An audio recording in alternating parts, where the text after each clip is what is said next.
В октябре в эти дни проводится открытый республиканский чемпионат по стрельбе из пневматической винтовки «Мергенару-2025». В нем участвуют школьницы из Астаны, Алматы и 8 областей страны. Всего 100 юных участниц в возрасте от 14 до 17 лет. Мероприятие приурочили к столетию героя Советского Союза Алии Молдагуловой. По словам организаторов, состязание проводится на высоком уровне. Об этом говорит серьезный уровень подготовки спортсменов. По итогам мероприятия выявят победителей и призеров в групповом и личном зачетах. Участников наградят дипломами, денежными премиями, кубками и медалями от имени областного мемориального музея имени Алии Молдагуловой.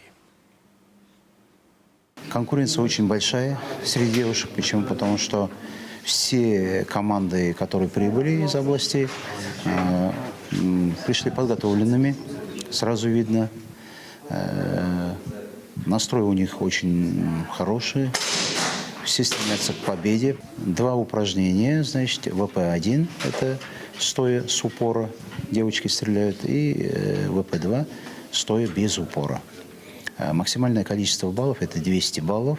Ну, на данный момент есть девочки, которые набрали уже 176 баллов.